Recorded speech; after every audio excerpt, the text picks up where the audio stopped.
sa mga kapatid namin na nandito, O Diyos, na Lord, na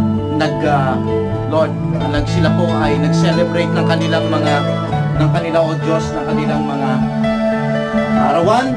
Panginoon, si Kana Chang at si Ella, Lord, I pray, Father God, hallelujah, na dagdagan mo, Panginoon, ang taon ng kanilang buhay. Ganon din po, Panginoon, ang aming kapatid, Sister Irish. Pray, Lord God, na patuloy ang taglong ito, Panginoon, ay patuloy na managana sa biyaya mo.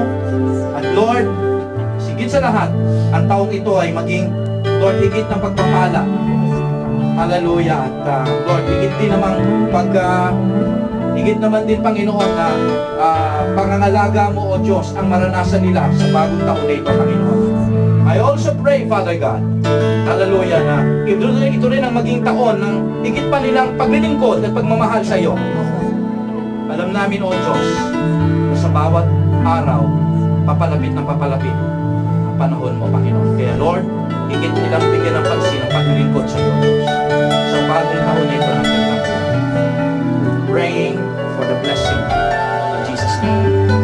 We also pray, Father God, hallelujah, kay Sister Rose na uuwi ng Pilipinas.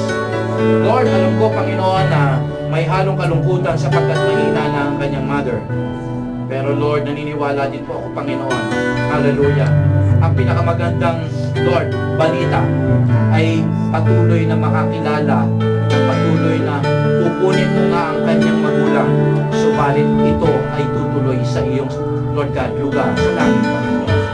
Kaya Lord, gamitin mo at anoint mo si Sister Rose, Lord, ng kanyang babanggiting mga salita ay maging kapangyarihan sa tainga at sa puso ng kanyang ina, Panginoon. Lord, ito lang ang aming hinihiling, Panginoon, ang Lord, spiritual na kaligtasan. Lord, dumaloy ka sa buhay ni Sister Rose at bigyan mo ng lakas ang puso at damdamin, hindi lang ni Sister Rose, kundi mga kapatid niya, Panginoon. Sila din, O Diyos, patuloy na kumilala sa iyong kapangyarihan. Lord, ingatan mo ang kanyang mag-stay doon, maging ang pag-sakay niya sa aeroplano. At Lord, babalik siya na, Lord, naniniwala ako, punong-puno ng kapayapaan at kagalakan, sapagat, Lord, maaaring namatay ang kanyang ina, subalit, Lord, siya ay kasama mo, Panginoon. Ito'y pansamantala lamang. Give you back the glory. Thank you so much. Lord, sa buong Lord of the Harvest, sa aming pag-iwalay ngayon, patuloy mo kami pagpalain, ingatan sa iyo ang pinakamataas na papunin at pasalamatan sa pangalan ni Jesus.